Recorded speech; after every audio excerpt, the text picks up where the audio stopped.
Kia ora te whānau. Yeah, I know I started a little late this morning, but this is actually planned because I have a guest coming in this morning. She can't get here till a little bit later, and I thought, well, I want to accommodate her because I'm really excited to have her. This is Colette Rivers. She's a local musician, and she is releasing a single this very day. And we'll talk to her a little bit about that single, about gigs that she's doing, her life as a musician, and listen to the track, which is called Heaven and Earth. Right, so what's happening in the region? As always, farmers markets. We've got the one on Saturday, just off Judds Road at the Solway Showgrounds from 9 until 1 every Saturday. The farmers market in Carterton, Sunday at 9 o'clock. Greytown Country Market at Stella Bull Park in Greytown, Sunday also at 10 o'clock. And here's something I haven't seen before, Stall Keepers Society Midwinter Markets. That's at the Greytown Town Hall. You know where that is, it's on Main Street, Greytown. Saturday from 9:30 in the morning till 8 p.m. Wow, that's a long market, isn't it? It's a boutique makers market inside the town hall, Greytown. Come and meet the people who make the products. Includes homewares, crafts, homemade soaps, local kinds of honey, preserves, jewellery, herbal tea, ceramics, gifts, and much more. Have you noticed at markets there's always much more? It's true though. So it's over 3 weekends in July with a late night on the Saturday. Right. And also don't forget the Thursday night food trucks. As I told you last week, we went there a couple of weeks back and it was nice. They had musicians just sitting there. It was, you know, that feeling in the middle of winter when it's cold, but you kind of like it and you're rugged up and you're listening to somebody play the guitar and sing and there's nice food for sale. So that's outside the Masterton Town Hall on Thursday, 4 till 7. Let's talk a bit about what's happening at Aratoi. There are exhibitions that I've spoken to you about, but here's one I haven't mentioned. The Gone Bird. Gone Bird, a reminder of precious fauna and flora that has been lost. Hence gone, right? Gone Bird. Obviously you think of things like the huia. Catch sight of our feathered friends and more released from our collection store for this brief exhibition. Their faded presence expresses what is gone now, never to return. Can small wings carry on and protect the ancestors' feather? This exhibition, selected by students of Wairarapa College, heightens the lost beauty of taonga unique to Aotearoa. Well, it's always sad when... Not just sad, it's disastrous when species become extinct. Every so often we hear, you know, that there's maybe been a sighting, maybe huia is still around, but we got to do all we can to protect them. And that's why, isn't it great? I just saw on the news the other night that they're trying to make Rakiura, Stewart Island, predator-free. If they do, it'll be the first such thing in the world. Anyway, Gone Bird is at Aratoi. I think it's opening. Well, it's opened. So yeah, I think it is opening today. But you know their hours, 10 till 4. Go and see that. Andrea Garden is also got an exhibition. This is the Rabbit Hole at Aratoi. Let's see if I can turn this page and I can tell you more about it. Yep, Andrea Gardner's exhibition features a new collection of work that explores self-portraiture through staged photography, an exploration of the unexpected. It shows the artist's interest in the absurd, a deep love of colour and the playful act of spontaneously combining costumes, props and poses in the studio. I've seen a few pictures and it's just like that, you know, staged kind of photos, a little bit weird. The Whanganui-based artist explores the psychological tension found in the female experience. Her works are theatrical, I agree with that, and boldly coloured and composed, often featuring Gardner disguised in makeup, half hidden behind a wig or a cardboard shield, enveloped in a costume or inside a box. The exhibition also features sculptural work and is hosted in partnership with the Sargent Gallery, Te Whare o Rehua, Whanganui. So that opens today at 5:30. So that's after their normal hours. So they've got a special event to open it with. There'll be a guest speaker, Greg Donson from the Sargent Gallery, and an artist talk on the 9th of July, which is Saturday, tomorrow at 11 o'clock. Also continuing is the Cabinet of Curiosities, which is the Wairarapa Museum of Art. And, well, there was the Masterton Museum, and then when Aratoi happened, that closed, but nonetheless some taonga from that have been brought out to show you a Cabinet of Curiosities. And then there's the 150 Years of Masterton Trustlands Trust Continuing Legacy exhibition. Matariki mural, don't forget that Matariki is not like a single event, because we celebrated it on a particular day, but it's an ongoing thing over this period, and Aratoi are they're celebrating Matariki with a gorgeous mural in the Wesley Wing. It says, but we need your help to paint it. So over the next bunch of Saturdays, they're painting the mural. Come along, help them do it. What a neat idea. All right, now I like Ricky Lee Jones, and this might be a good chance to pop some on, and then I'll go out the door and see if Colette is here. I don't really expect her for a few minutes yet. What have we got? We've got Weasel and the White Boy's Cool. Why? Because, well, I'm a white boy. I don't know if I'm cool, though. All right, off you go, Ricky.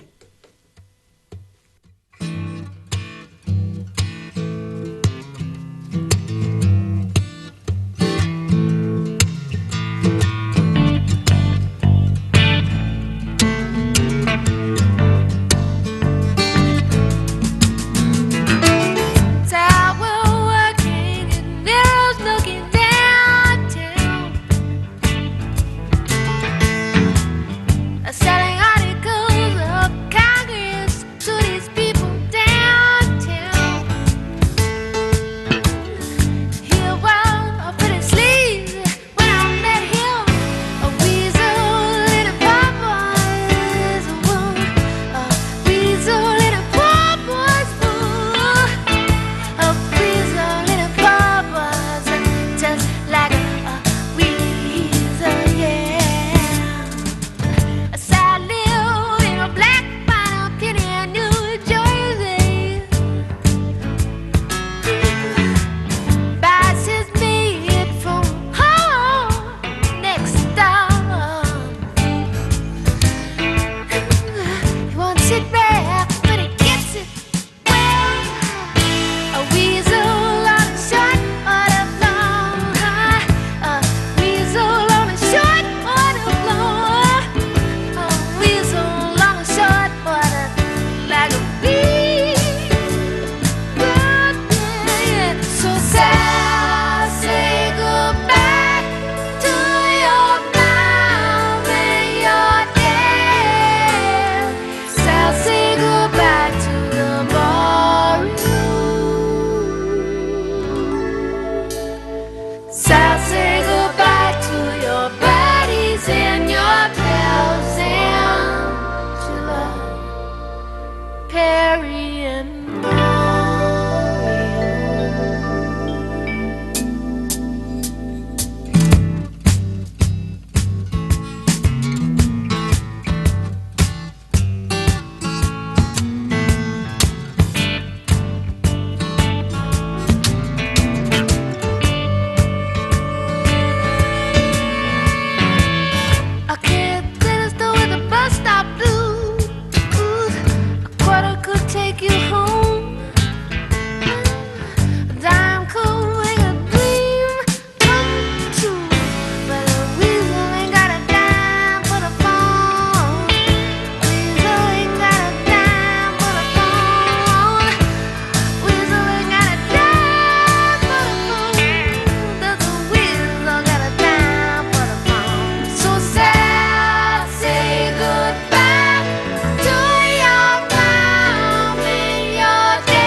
Ricky Lee Jones and Weasel and the White Boys Cool, and she always has that kind of lazy cool way of singing that I was a big fan of and still am. Hey, what do you know?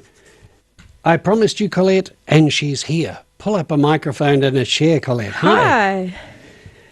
Just walked in. Yeah. That was So good timing. you must have motored because you were teaching out at Rathgill, right? Yeah, that's right. So I had nobody in front of me on the way here, so that was perfect. Great. Hey, I'm just going to do a couple more notices. Absolutely. And then we can talk about your new single, because this is the day. This is release day, right? Yeah, it's the big day. Yeah, great. All right, look, I just want to whiz down to Fareham House in Featherston, the Borrow Mindful Mending Workshop. Mindful mending. So, watch out with that needle. I don't know. Let's see what it is. With Tara Lee Freeman. Borrow, here we go, translates to mean something tattered or repaired. Learn this ancient Japanese tradition and practice the art of repairing, patching and stitching in order to extend the life of a garment. I do a bit of that because, you get a favourite item of clothing. You just don't want to say goodbye, right? Socks. Do you mend socks? I do if I've knitted them, or if somebody's knitted them, like if they're like socks that took forever to make or something. Okay, it's just that you see, my mother used to mend our socks when we were young. Yeah. And the patchy bit used to really hurt your feet. Oh, really? So the one thing I never want to mend is socks. But I got other things. I got shirts that are so thin now from constant wearing, and I still go, I love this shirt. So just fix it up. Yeah. Elbow patches are pretty cool, though, like for jerseys. I quite like an elbow patch. Yeah. What I like to do is go, look, everybody knows this is patched or fixed up, so don't try and hide it. Yeah. Go hog wild with some contrasting I colour. reckon as well, yeah. I think that's cool. Anyway, this is mindful. This is mindful mending. So it's a workshop from Saturday, 11 till 2, and it's only $20. It's aimed at all levels, people like myself, and everyone is welcome to attend it. So you need to email, listen to this, registrations at fareham.creativespace.nz. Fareham is spelled F-A-R-E-H-A-M. If you can't remember that, just Google it, you'll be right. Hey, here's something I want to mention, because this is courageous. Dannevirke Theatre is doing One Flew Over the Cuckoo's Nest. Wow. I know. Wow. That's challenging, isn't it, for an amateur theatre company? It's cool, though, because like you can have quite a sparse stage for that. I guess As so. well. Do it in quite an abstract way, I'd say. What about the bit where he rips out I don't know, what is it, a urinal and throws it through the wall? Yeah, fun and games. So this is what they say about it. This stage adaptation of Ken Kesey's celebrated novel explores the brutality of life in a mental institution with humour, candour and unforgettable characters. There's more, but many of you have seen the movie. Those of you who haven't, well worth it. And those of you who have, this is the stage version. So contact the Dannevirke Info Centre to find out more and how to book your tickets. All right. Colette. Hello. So you have, it's interesting, this idea of a release day, because back in the day when things came out on vinyl or whatever, then your record label would say, this is the release day. Yeah. This is a sort of internet release day, right? It is. I mean, I don't see much point in making a hard copy of a single, and I don't think that anybody really does that anymore. It's internet, but it's also, hopefully radio and wherever else I can sort of have anybody hear it, then that's the avenue. And gone, I think, are the days where artists were reliant on a record label to actually release it. Isn't that fantastic? Because there are numerous stories of bad relationships and people perhaps not getting their due. Yeah, artists being taken advantage of or whatever by... I mean, there's two different ways of looking at it. I mean, a record label is a business and it's there to make money, and the artist can actually stand to benefit quite a bit from having a label because they obviously have connections, et cetera, et cetera, et cetera, and it does give it that some people might think credibility by being signed to a record label, but at the same time, it can hinder the process too. Yeah. So there you are. You're. Does that mean too you don't have a manager? You're handling all your own gigs and things? That's right at the moment, yeah. And it's been quite stressful the last couple of years because I've had to organize a tour takes a really long time. You start booking your venues and things if you're touring 6 months in advance. And there's a lot of marketing, a lot of pictures and whatever that you have to do. And I've done that twice to only cancel those tours. So I had 2 South Island tours that I'd organized. So the first one was for April, and then the second was for October. And both times we had either lockdown or COVID, issues with people getting back from the South Island. And so it was, and I've had a lot of gigs canceled too. So it's been quite a tumultuous journey, shall we say, just getting that live side going. So I thought, well, I'll just take time and I'll just go back into the studio and do, So when you the say other the side, studio, which I is that a home studio? Yep. Wow. Yeah. So I've got a room in my house which is just a mess, but it's filled with instruments and leads and stuff all over the place. And I've got my vocal booth is what was the closet that I've insulated. And I bought a really kick-ass microphone at the start of the year, and that's made a really big difference too. Yeah. So it's a lot more simple than my when I first started producing than the setup that I had then, because I had all hardware for compressors and various preamps and different things. And now you can do most of that within. I use Logic within the plugins. The digital audio workstation. There's all sorts of stuff like that. Yeah. So it's easier in that way. Yeah. For anybody to kind of start learning and have a go, Yeah. and that's cool. But it's all down to you if cancellations have to happen and things. Nobody's doing it. You've got to do all the work. And, of course, you carry the cost of all that. Exactly. Yeah. So, there's always there's a lot of sort of promotion that you can do. So if you want to be in the newspaper, the thing that, I think a lot of people don't realize is that most of the articles say in some of the New Zealand music magazines, they are there because the artist or their label has actually paid to have a feature done. Yeah. And that was the thing that I didn't realize was the case until, not that long ago, that it's all part of the big your promotions budget. Yeah. So for this particular one, I've got an Under the Radar banner promotion, and they're doing an article. Yeah. And Under the Radar is really good because it links to live too. And gonna do a few little gigs. I've got a gig on Sunday down in Wellington at Moon.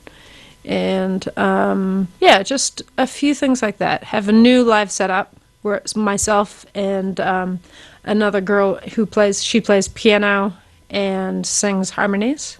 And she's really amazing. She has perfect pitch. So it's actually a pleasure to perform because it always sounds great. And you play guitar and sing. I play guitar and sing, and sometimes I use a stomp, which is like a box that I run through a bass cab that makes it sound like a kick drum. Don't use it on all of the songs because it's obviously not appropriate, but it's cool. Yeah. All right. So you got a gig or two. When you amass enough for an album, is that when you try and arrange a national tour or something? Yeah. So I'm starting to think about dates for a national tour for this next album because I've finished writing album number 2, and have a few that have already gone through and been mastered that are ready, that are sort of singles in my mind.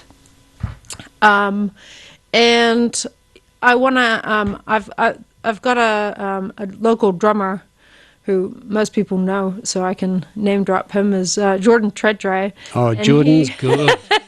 He does session drums for me, so Yeah. I throw him some money and get him to come in and put down the tracks. Like, so he's already got the songs, and he's got my programmed drums or whatever, and notes on like what I want it to sound like, or vibes, and then we get in and we'll put, he'll smash out some tracks and I will put them to it. That's another great thing about Yeah. modern technology is you can collaborate on tracks across the world. I mean, he comes into my studio and Right. sets Oh, up yeah. the kit, and I record it, and we use I think we used 9 microphones last time, but I think I can maybe whittle that down to about 5. I think it was about 9 for the drums alone. Yeah. 'Cause I've heard that the two hard things to mic are drums and choirs. Yeah, You need well, real yeah. ability to get that right. I mean, just because of the different tonality of each of the actual physical drums within a kit. And then you want to get the ambiance sort of. So you have a sort of so I have an overhead. overhead, Yeah. and then I mic each drum with a different sort of mic. And that's been a bit of a learning process. Good fun though, eh? It's interesting. It's really Yeah. good. It's I have to clean my office a little bit to bring the drums. Not my office, but my studio, Yeah, but yeah. to be able to fit the whole kit in there. But yeah, it's really satisfying once it all comes together. Just for the geeks out there, you said you'd got this great new vocal mic. What is it? It's a Lewitt LCT 1040. All right, I don't know that one. Yeah. So I initially wanted to get a Naumann. Yeah, U87? 414, yeah, U87. Yeah, Yes. and so I was looking at getting that, and then because I read Sound on Sound magazine, which is they've got a lot of reviews on gear as well as like tech tips. It's like the geeky side of music production, which obviously if you want to improve or be any good at it, then you read those sort of things. And they did a review in there, and then I watched and did my research for quite a long time before I then I actually had to import it from Aussie because they weren't selling them in New Zealand, and they didn't know when they were going to get them in. Yeah, God, I remember when I used to do radio drama back in the 70s. We had a Neumann U87. Yeah. In fact, there was one, a precursor of that, which was a massive thing, and the tone, the Yeah. richness of the tone. I said Naumann before, Neumann. Yeah. Yeah, I mean, there's a few artists that I really, really like that use that to record with, and just the clarity is beautiful. But what I really like about the Lewitt is that you can go full tube mic, or you can go to like the other Ribbon microphone or... no, it's not a ribbon. It's a tube. yeah. But you've got all these different settings that you can go to, and yeah, and Polar you can, settings and things. Yeah, you've Yep. got the whole range of the polar settings, and how you can basically which direction the mic is picking things up, and you've also got like EQ cutouts that so like if I'm because at my house we'll sometimes get like a truck rumble past or something. Because I live in town, you want to be able to cut out those like low frequencies that aren't going to be picked up. That's right. Like it's not going to affect my vocal frequency. So yeah, that's the geeky stuff. Yeah, but it's true, Yeah. and that's again, when you've got home studios, as you say, you just need a truck going by, and however much you've tried to isolate, there's that low rumble, Yeah. bit of a roll off, and You might not hear it when you're recording, and then you go back and you're like, what is that? the hell is that? Yeah. Like extra, especially if you start isolating and working on the EQ side of it, which you do. Yeah. So anyway, so Heaven and Earth is Bit of a story in that song, Yeah, I feel. there is. And Yeah. it just sort of came about, and it's quite interesting because it's a story about a girl who, has a hard life and has obstacles, and she has to kind of work her way around it. And like one of the line of the chorus is, "Heaven and earth cannot move her mountains. For what it's worth, she will go around them." And and it's also, then it goes, "Fanning a fire that's burning within, hope like the wind." And that's sort of saying she's got this passion and this fire that's burning in her, and she's not going to let these obstacles stop her from holding on to her hope and going around it and finding the way to make that happen, or the way to. I like the idea behind that. There's often you get these strong macho songs that more or less say, blast your way through obstacles. Yeah. There's something nice about saying you can't move a mountain, but you Yeah. can work your way around it. Yeah. Yeah. And I mean, so on looking at the song, in reflection, I was like, actually, this is a bit of a metaphor for my musical journey too, with Oh, all really? of the COVID Good. stuff Yeah. that's been going on, and I thought that was quite interesting because while we were talking about how being a music producer, writing your own music and releasing yourself and everything is a really great thing, it's also really difficult nowadays because every man and his dog, or whatever the saying goes, everybody can release a song, and so the market is just so massively saturated as well that it's hard to kind of find those songs that really resonate, or to even be heard. And so that's quite, it's a difficult journey because I've been doing this for a little while. Yeah.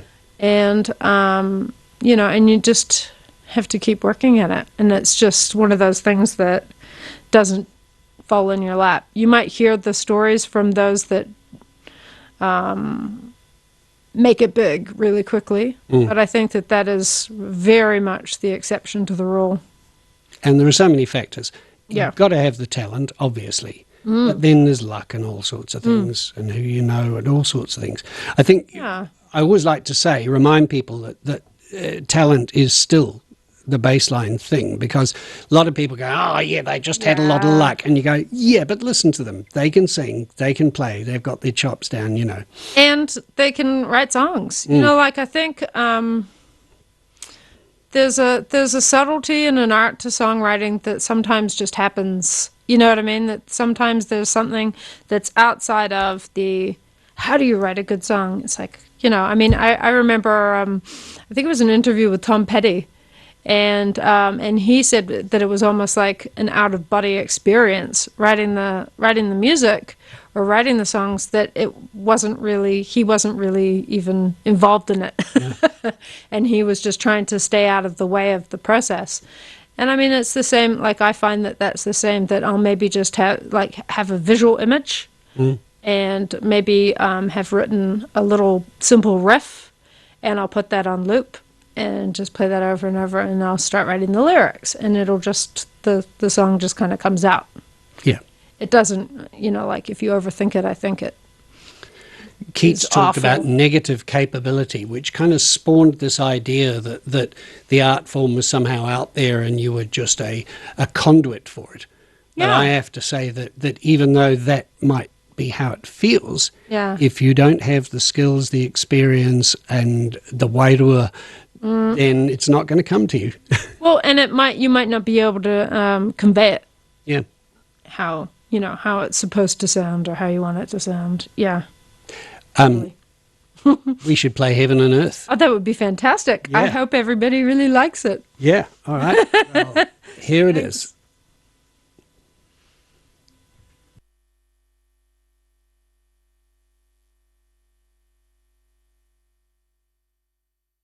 Yeah, when I say here it is, it's on SoundCloud, and it should have started by now, but all right, something is. You just. I sent you maybe have a look at the press kit that I Oh, sent that's all you. right. 'Cause it's got a direct download on there. Yeah, but yeah, Technology. Whoops.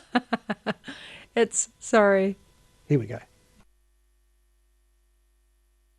No. Don't worry, we'll get there. It's just, I noticed this yesterday that it played perfectly well, but if I wasn't careful, I couldn't get it to the start. Now it is at the start, and I press play. There we go. It's working.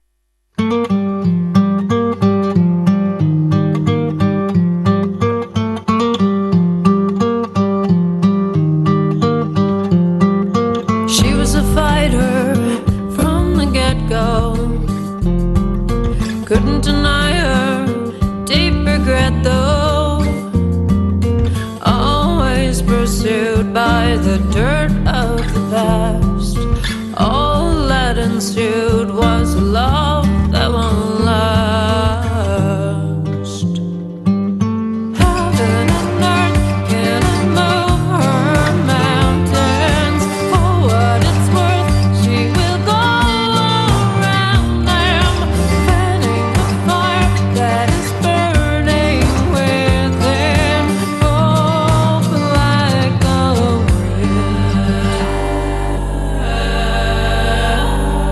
wind. Sleeping inside her car for weeks now, meeting behind the pharmacy. Out of prying eyes, there's no way to disguise what she's always done since she was young.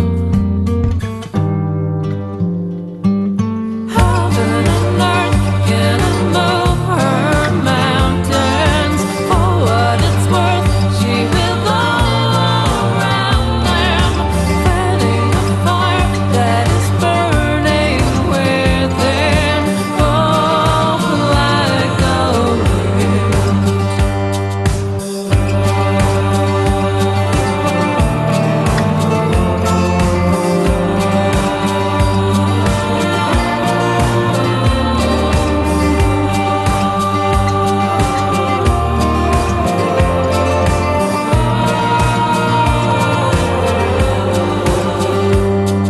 She stands despite her shaking hands. She rides upon the shifting sands.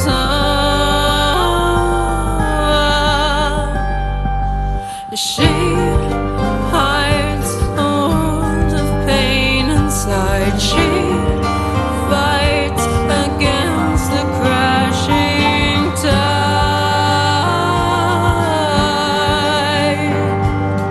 Out in the distance, a heavy resistance, but she's not giving in.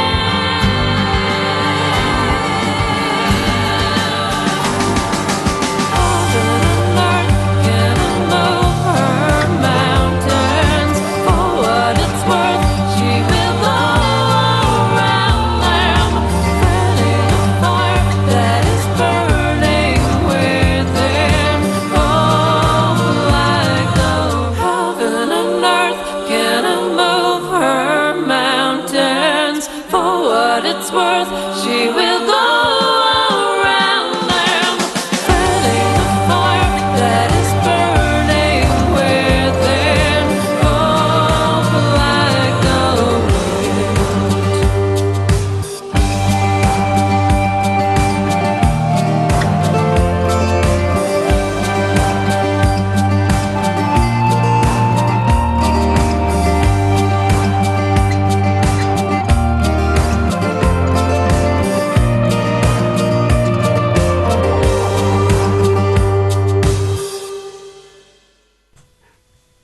That was a Heaven and Earth.